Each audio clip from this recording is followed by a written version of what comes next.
नमस्कार, आप देख रहे हैं डीडी न्यूज। आपके साथ मैं हूं गौरव श्रीवास्तव। हमारी इस खास पेशकश में आप सभी का बहुत बहुत स्वागत है। आज हम बात कर रहे हैं एनडीआरएफ को लेकर। एनडीआरएफ की जो शौर्य गाथा है वो हम देख रहे हैं कि अब धीरे धीरे हर साल के साथ साथ और हाईटेक होती जा रही है और ज़्यादा सशक्त होती जा रही है, और इसी मजबूती के साथ ही ये सभी जो जवान हैं वो आगे बढ़ रहे हैं और लोगों की जो जान है उसको बचा रहे हैं। क्योंकि आपदा का सामना करने के लिए हमने देखा है कि एनडीआरएफ की जो 16 बटालियन है वो लगातार अलग अलग जगहों पर तैनात हैं और वहीं से वो सारे ऑपरेशंस को अंजाम देती हुई नजर आती हैं। और ये सारे ऑपरेशंस आपके लिए हैं, इस पूरे देश के लिए है, और साथ ही साथ अंतर्राष्ट्रीय स्तर पर भी इसकी छाप हमने कई बार देखी है। तो ये तमाम ऐसे पैरामीटर्स हैं जिसको हम देख रहे हैं, समझ रहे हैं और जान रहे हैं, और आपको भी आज हम बताएंगे कि बीते, अगर हम बात करें 2 दशक में, यानी कि बीते 20 सालों में किस तरह से आने वाले समय के लिए एक बड़े आगाज की ओर एनडीआरएफ बढ़ता हुआ नजर आया है। क्या कुछ बदला है जब 2006 में एनडीआरएफ का गठन हुआ और उसके बाद से साल दर साल जो तमाम इसमें नीतिगत फैसले लिए गए, जो रणनीतियां और नीतियां बनी,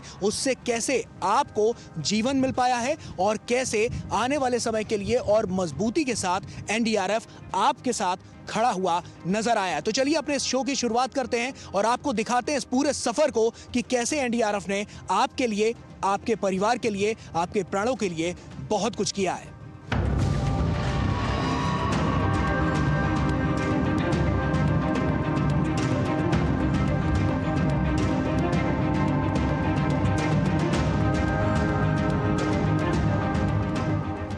जब जब देश में आपात स्थिति बनी है, एनडीआरएफ यानी नेशनल डिजास्टर रिस्पांस फोर्स संकट मोचक बनकर लोगों की जिंदगियों को बचाने का काम करती रही है।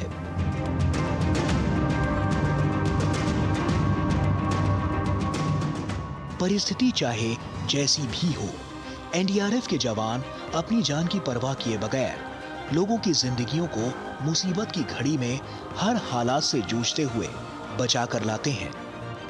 एनडीआरएफ नागरिक सुरक्षा पुलिस बल है। इसका गठन आपदा प्रबंधन अधिनियम 2005 के तहत खतरनाक आपदा स्थिति से निपटने के लिए एक भारतीय विशेष बल के रूप में हुआ था। ये बल किसी भी आपातकालीन या आपदा से निपटने में सक्षम है। ये अपनी विशेष ट्रेनिंग के दम पर बाढ़, तूफान, भूकंप जैसी हर प्राकृतिक आपदा में पीड़ितों की सहायता करता है। इस बल का आदर्श वाक्य आपदा सेवा सदैव सर्वत्र होता है, जिसका अर्थ है सभी परिस्थितियों में सभी जगह सेवा करना। एनडीआरएफ के पास न केवल बड़ी टीम और ढांचा है, बल्कि हर उस तरह के खास उपकरण है जो किसी भी तरह की आपदा से निपटने में काम आते हैं। अपने काम और खास तरह की एक्सपर्टीज के कारण ये दुनिया में इस तरह की किसी भी बेस्ट फोर्स या टीम के बीच जगह बना चुकी है।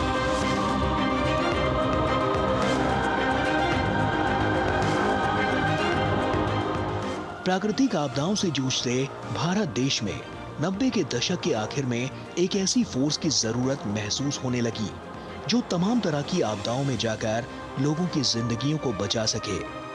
भारत में 1990 से 2004 के बीच अनेक प्राकृतिक आपदाएं आईं, जिसमें 1999 के ओडिशा के सुपर चक्रवात, 2001 के गुजरात भूकंप और वर्ष 2004 में आई सुनामी के बाद भारत ने तय किया कि वो इस तरह की फोर्स बनाएगा जो आपदा के दौरान लोगों को राहत पहुंचाने में एक्सपर्ट हो।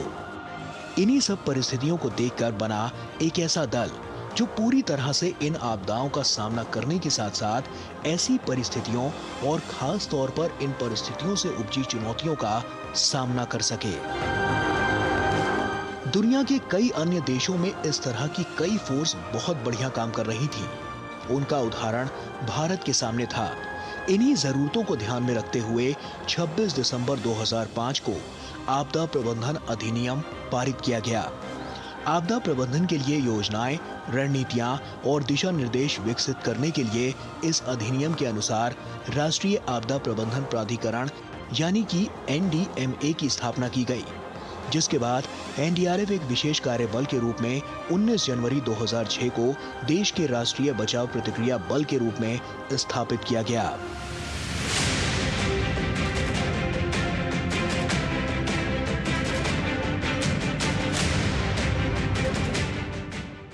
विशेष कार्य बल के रूप में एनडीआरएफ का गठन। ये सब करना इतना आसान नहीं था। इसके लिए ऐसे जवानों की जरूरत थी जो कठिन से कठिन परिस्थितियों में हर समस्या से पार पाएं और कड़ी चुनौतियों का सामना कर सकें। ऐसे में चुनौतियों और मुसीबतों का सामना करने के लिए एनडीआरएफ के जवानों को कड़ी ट्रेनिंग से भी गुजरना होता है, जो उनके अदम्य साहस को और बढ़ाती है, साथ ही उनकी दृढ़ शक्ति को भी मजबूत करती है।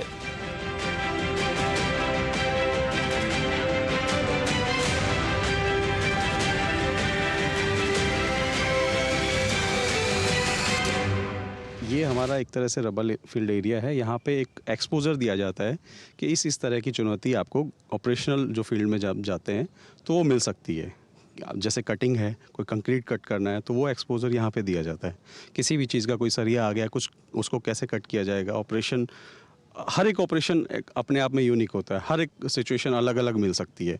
तो एक यहाँ पे जो हमारा जो रबल फील्ड है उसमें जस्ट एक एक्सपोजर दिया जाएगा और जवान अपना बेहतर यहाँ पे जितना बेहतर करता है वहाँ उसको उतनी ही आसानी से अपने ऑपरेशन को अंजाम देता है।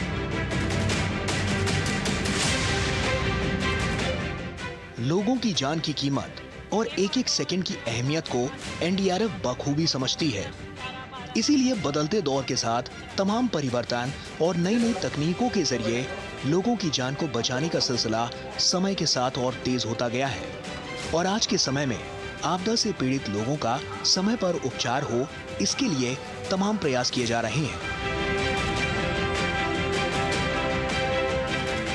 डिजास्टर कोई भी होगा उसमें मैन एंड मटेरियल का नुकसान होगा ही होगा। मैक्सिमम केसेस में हम लोग ये देखते हैं कि अगर कोई पूरी कोशिश करते हैं पेशेंट को लाइव निकालने की, डिफरेंट हमारे पास मैनिकेन्स हैं और जो नई टेक्नोलॉजीज हैं उस पर भी हम लोग काम कर रहे हैं।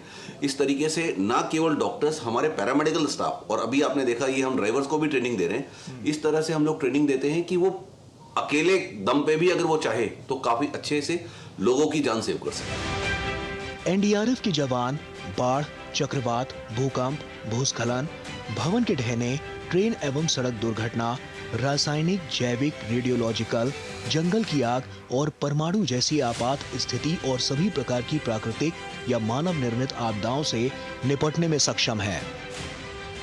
एनडीआरएफ बटालियनों को बेहतर ढंग से प्रशिक्षित किया जाता है, जिससे वे देश में और अंतर्राष्ट्रीय स्तर पर आपदा प्रतिक्रिया कार्यों को अंजाम देने में सक्षम होती हैं। एनडीआरएफ की टीमों को प्रत्येक वर्ष दक्षिण पश्चिम मॉनसून की शुरुआत में और संबंधित राज्य सरकारों के परामर्श से किसी भी आपदा के अंदेशा होने के साथ ही तैनात किया जाता है। एनडीआरएफ ने 2018 से अब तक 9,691 से ज्यादा कर्मियों को बुनियादी आपदा प्रबंधन प्रशिक्षण और 2,677 से ज्यादा कर्मियों को अग्रिम आपदा प्रबंधन प्रशिक्षण प्रदान किया है। एनडीआरएफ के मूवमेंट और किसी भी बड़ी त्रासदी से निपटने के लिए जो मास्टर प्लान तैयार किया जाता है, वो एनडीआरएफ के शीर्ष पद पर आसीन अधिकारी की देखरेख और दिशा निर्देश पर अंजाम दिया जाता है।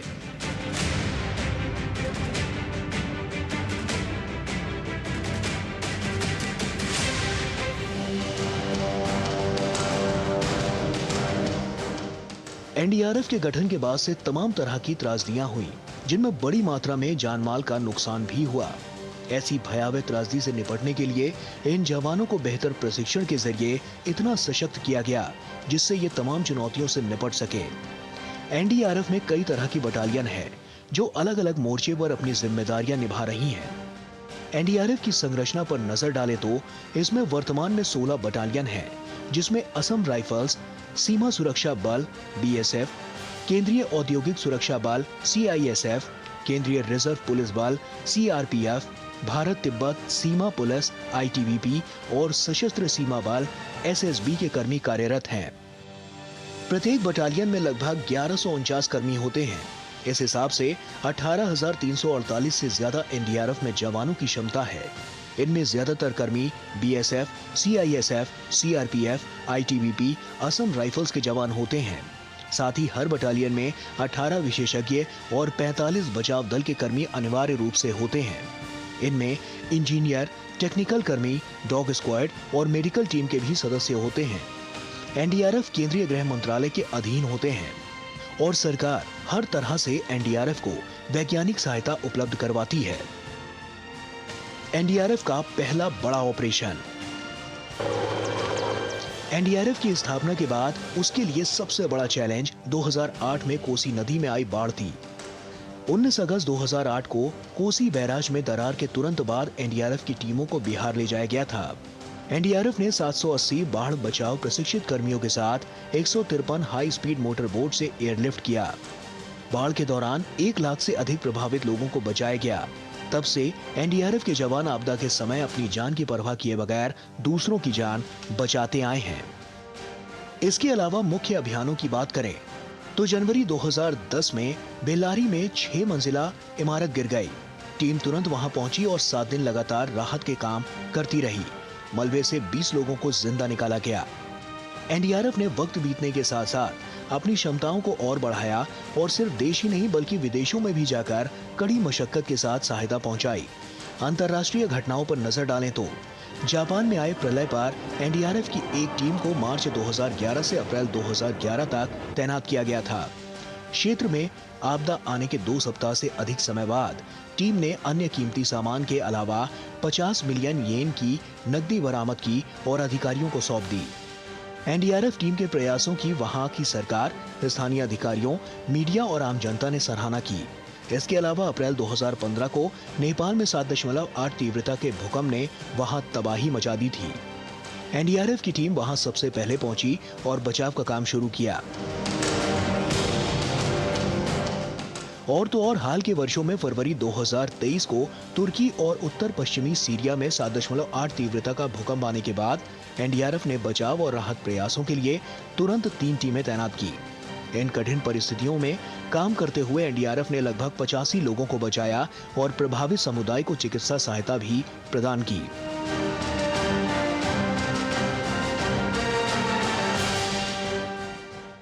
एक बेसिक चीज़ तो हर जगह है ही है कि जल्दी से जल्दी रिस्पॉन्ड करना। तो ये स्ट्रैटेजी तो यूनिवर्सल है, क्योंकि जितनी जल्दी रिस्पॉन्स की फोर्स पहुंचेगी मौके पे उतनी किसी आदमी की जान को बचाने की संभावना और बढ़ जाती है। जो रिस्पॉन्स के अलावा हम लोग कुछ ह्यूमैनिटेरियन असिस्टेंस भी भारत जो है कई देशों को प्रोवाइड करता है। अब 2024 में करीब 10 देशों में ये भारत सरकार की तरफ से ह्यूमैनिटेरियन असिस्टेंस प्रोवाइड की गई है।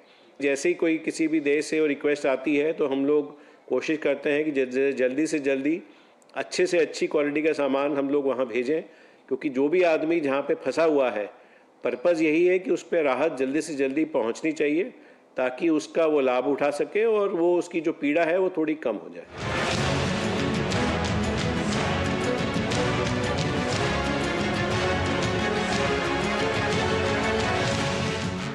एनडीआरएफ ने अपनी कार्यशैली का लोहा हर तरफ मनवाया है। देश में आई बड़ी आपदाओं में से एक आपदा है केदारनाथ की, जो साल 2013 में आई थी। इस आपदा ने ऐसा कहर मचाया जिससे ऐसी तबाही मची जिसका मंजर आज भी लोगों के जहन में ताजा है।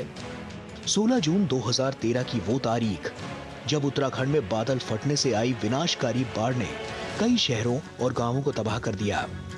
इस बाढ़ में हजारों की संख्या में लोग बह गए, जिनमें से कई लोगों के शव भी कभी नहीं मिले। इतना ही नहीं, आपदा के कई वर्षों बाद भी लापता यात्रियों के कंकाल मिलते रहे हैं। इस त्रासदी में मृतकों की सही संख्या को लेकर तरह तरह के कयास भी लगाए गए। 2013 में उत्तराखंड में बादल फटने की घटना के दौरान एनडीआरएफ ने कड़ी मशक्कत के बाद कई लोगों की जान बचाई, लेकिन जान की बाजी लगाने वाले कई जवान लोगों को बचाते बचाते शहीद भी हो गए। इसमें 9 कर्मियों की एक टीम केदारनाथ में पहाड़ों की ऊंची चोटियों पर फंसे तीर्थयात्रियों को बचाने और निकालने में लगी हुई थी। टीम ने एनडीआरएफ की सर्वोच्च परंपराओं के प्रति अनुकरणीय समर्पण और निष्ठा का परिचय दिया। जवानों ने कठिन परिस्थितियों में काम किया और हजारों तीर्थयात्रियों को बचाया। सौंपे गए कार्य को पूरा करने के बाद दुर्भाग्य से लौटते समय गौरीकुंड के पास हेलीकॉप्टर दुर्घटनाग्रस्त हो गया और एनडीआरएफ के सभी 9 बहादुरों ने अपने कर्तव्य का पालन करते हुए सर्वोच्च बलिदान दिया।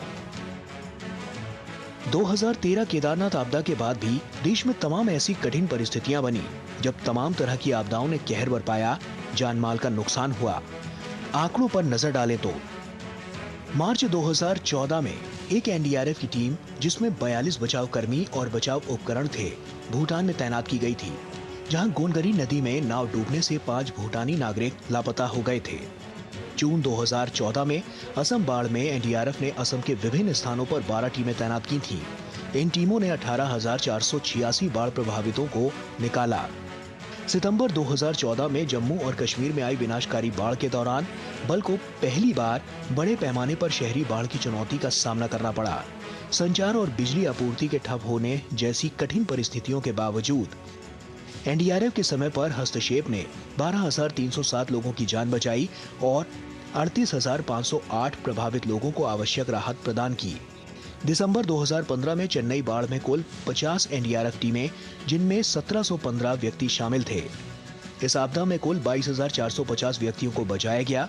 ये एनडीआरएफ द्वारा किया गया सबसे बड़ा बचाव था। अगस्त 2018 में केरल राज्य में भारत के मॉनसून सीजन के मध्य से भारी बारिश हुई। एनडीआरएफ ने 535 व्यक्तियों को सफलतापूर्वक बचाया। 24,690 लोगों को सुरक्षित स्थानों पर स्थानांतरित किया। मई 2019 में चक्रवाती तूफान फानी के कारण एनडीआरएफ की 80 बचाव और राहत टीमें प्रभावित राज्यों के क्षेत्रों में तैनात की गईं। उड़ीसा राज्य में 50 एनडीआरएफ टीमों ने राज्य अधिकारियों की मदद से 14.7 लाख लोगों को सुरक्षित स्थानों पर स्थानांतरित किया। असम राज्य में 6 अप्रैल 2022 से पूर्व मॉनसून बारिश के कारण गंभीर बाढ़ और भूस्खलन हुआ। एनडीआरएफ की त्वरित और विशेषज्ञ प्रतिक्रिया के कारण टीमों ने 9 घायलों को बचाया और 22,410 लोगों को सुरक्षित स्थानों पर स्थानांतरित किया। जून 2023 को ओडिशा के बालासोर के बहनागा में हुई रेल दुर्घटना, जिसमें 3 ट्रेनों के 17 डिब्बे पटरी से उतर गए थे। एनडीआरएफ ने त्वरित कार्रवाई करते हुए अपनी 9 टीमें तैनात की। एनडीआरएफ ने अन्य स्थानीय एजेंसियों के साथ मिलकर 48 घंटों के भीतर ही 44 से ज्यादा जीवित लोगों को बचाया और घायलों को त्वरित कार्रवाई करते हुए अस्पताल पहुंचाने में मदद की। केदारनाथ की आपदा आपको ध्यान है 2013 में आई थी, तो उसके बाद से तो बहुत ज़्यादा चेंज हो गया है। नाउ अब सरकार की जो माननीय प्रधानमंत्री जी और गृह मंत्री जी का फोकस है वो है government as a whole approach. तो मैंने जो आपको उदाहरण दिए कि हमें जो सहयोग मिल रहा है, चाहे वो एयरफोर्स से हो, चाहे डीआरडीओ से हो, चाहे एमडी से हो, चाहे सीडब्ल्यूसी हो, जिससे भी हो, तो वो government as a whole approach के तहत है। और दूसरा जो गवर्नमेंट का फोकस है that is zero casualty approach.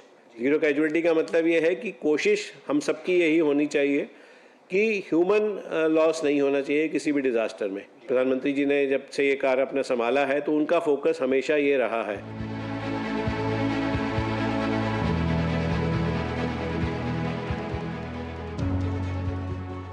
इसके अलावा कोरोना महामारी के समय भी तमाम ऐसे कार्य किए गए जिनमें एनडीआरएफ का योगदान सराहनीय रहा है।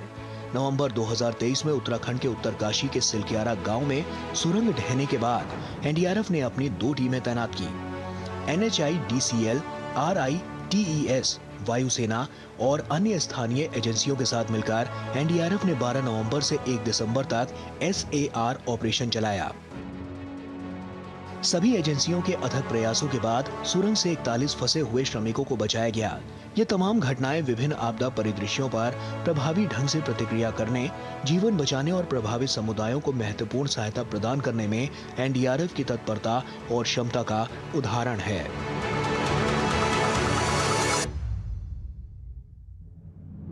बड़ी अच्छा काम इस फोर्स ने किया है। ये ग्रेजुअली फोर्स जब शुरू हुआ था तो 8 बटालियन से शुरू हुआ था, फिर इसको 12 बटालियन का किया गया, उसके बाद 4 बटालियन और ऐड हुई 2018 में, तो अब इसकी 16 बटालियन है।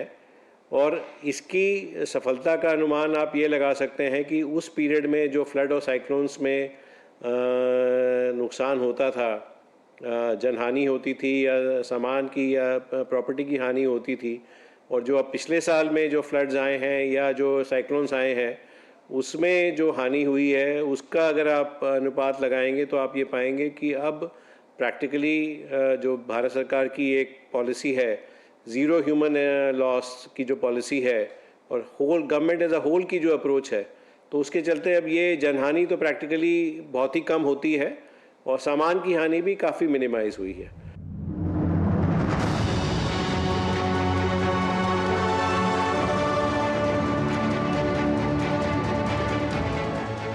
एनडीआरएफ के जवान किसी भी परिस्थिति से निपटने के लिए पूरी तरह से तैयार रहते हैं। बीते साल जुलाई 2024 में केरल के वायनाड भूस्खलन के दौरान भयानक त्रासदी हुई।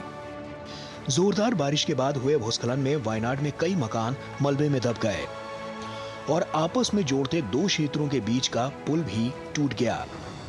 तब जाबाजी का परिचय देते हुए एनडीआरएफ के जवान ने लोगों को सुरक्षित स्थान पर पहुंचाया और अपने अदम्य साहस का परिचय दिया।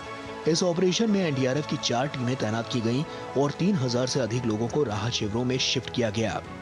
साल 2024 के कुछ आंकड़ों पर नजर डालें तो एनडीआरएफ ने साल 2024 में 1000 से अधिक ऑपरेशंस किए, 4000 से ज्यादा जिंदगियां बचाई गईं, लगभग 63,000 लोगों को सुरक्षित स्थानों पर पहुंचाया गया, 691 मॉक एक्सरसाइज और 2000 से ज्यादा सामुदायिक जागरूकता कार्यक्रम चलाए गए, जिससे 5 लाख से ज्यादा लोगों को लाभ पहुंचा। लोगों की जिंदगियों को बचाने और मुश्किल हालातों में फंसे लोगों को सुरक्षित स्थान पर पहुंचाने और जरूरत की चीजों को मुहैया करवाने में एनडीआरएफ का योगदान अभूतपूर्व रहा है, जो निरंतर समय के साथ और मजबूत और प्रबल होता जा रहा है। लोगों का मनोबल भी ऐसे ही बढ़ता है और लोग खुद को महफूज मानते हैं जब एनडीआरएफ जैसा दल उनकी रक्षा सुरक्षा में जान की बाजी लगा देता है। सुनिए लोगों की कहानी उन्हीं की जुबानी।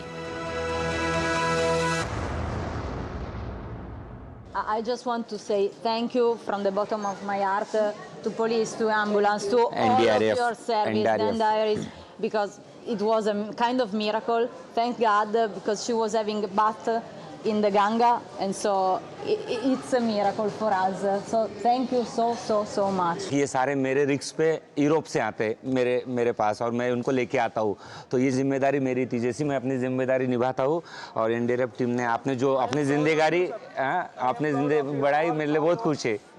एनडीआरएफ ने आके हम लोगों को बचाया। Thank you NDRF.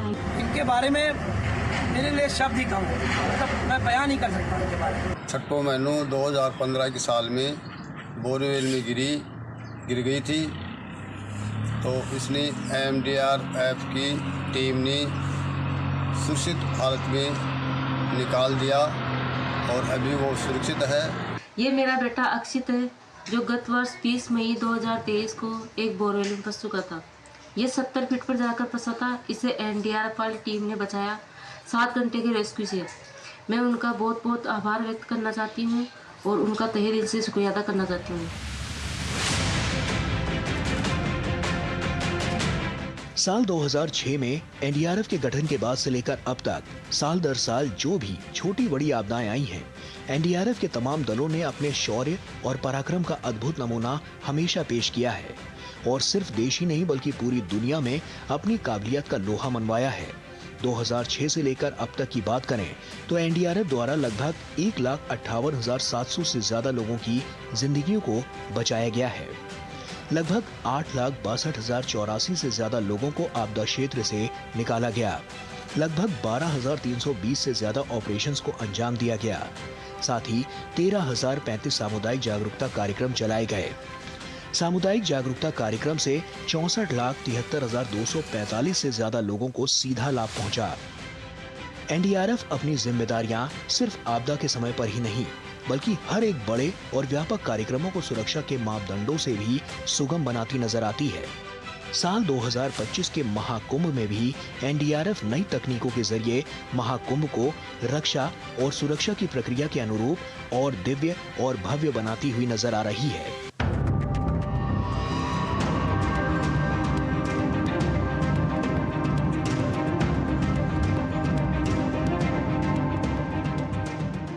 बदलते दौर के साथ परिस्थितियां भी बदलीं और इन परिस्थितियों में एनडीआरएफ की कार्यशैली में भी बदलाव आया। नई तकनीक, नए प्रयोग, नई तत्परता और नई ऊर्जा के साथ एनडीआरएफ दल ने भी गति पकड़ी और नए भारत के साथ नई नीतियां और रणनीतियां अपनाते हुए नए कीर्तिमान भी रचे गए। आपदाओं से निपटने के साथ साथ एनडीआरएफ रासायनिक परमाणु हमलों से निपटने की भी तैयारी कर रही है।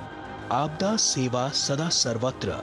एनडीआरएफ के बचाव कर्मी हमेशा अपने इस आदर्श वाक्य के प्रति प्रतिबद्ध हैं और इसी प्रतिबद्धता के साथ देश के लोगों के हित में उनके प्राणों की रक्षा सुरक्षा के लिए सदैव तत्पर है। और यही तत्परता आपदा से ग्रसित क्षेत्रों में जीवन को नया रूप देने में कारगर साबित हो रही है। हिम्मत बुलंद है अपनी और पत्थर की है जान। कदमों तले धरती नहीं, हम रखते हैं आसमान। हम राष्ट्रीय आपदा मोचन बल, हम राष्ट्रीय आपदा मोचन बल, हम हैं, हम NDRF। बदलते दौर के साथ तमाम चीज़ों में परिवर्तन देखने को मिला। 2006 में गठन के बाद से ही लेकर अब तक अगर हम बात करें तो 8 बटालियन उस दौर में थी और आज 16 बटालियन हो चुकी है।